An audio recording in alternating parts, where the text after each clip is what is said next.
তোমরা অনেকেই এটা শোনার জন্য বসেছিলা যে ভাইয়া লাস্টে, হ্যাঁ শোনো, তোমাদের লাস্টে একটা আমার মাঝখানে মোটিভেশন হাবিজাবি অনেক শুনছো, কিন্তু ব্যাপারটা হচ্ছে যে দিন শেষে আনন্দের অনুভূতিটা কেমন, আসলে আনন্দগুলো কখন আমাদের মনে হয় যে আসলে এই জিনিসটা পাইছি বা এই জিনিসটা অ্যাচিভ করছি।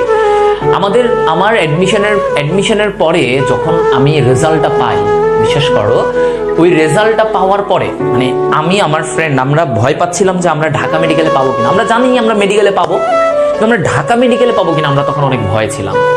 হ্যাঁ, তো আসলে মানে এখন আমি যেটা আসলে বলতে চাচ্ছি যে হ্যাপিনেসের মোমেন্টটা, তোমরা রেজাল্ট বা তুমি একটা অ্যাচিভ করার পরে তোমার আসলে ব্যাপারটা কেমন লাগে, খুব ভালো লাগে।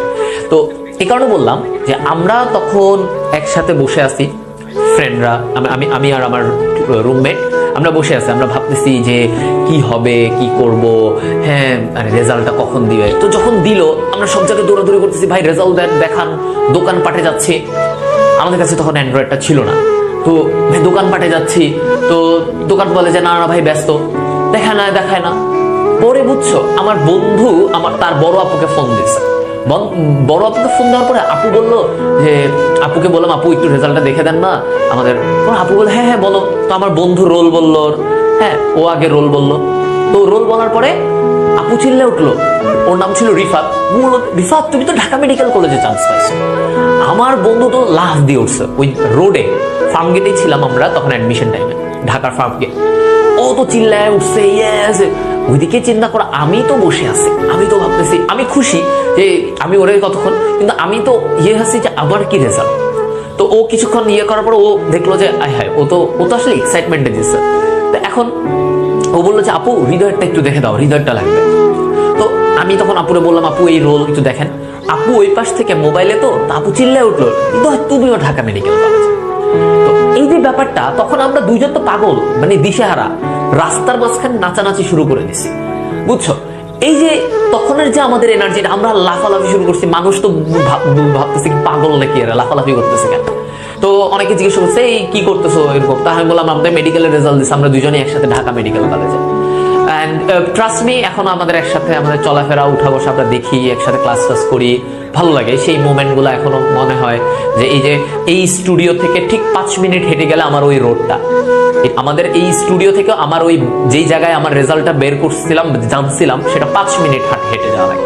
আমি এখনো প্রায় সময় এখান দিয়ে হাঁটলে ওই জায়গাটা আমার এখনো ভেসে ওঠে যে ওই জায়গাটা ছিল যেখানে আমি লাফায় আমি রেজাল্টটা পাইছিলাম ঢাকা মেডিকেল কলেজে।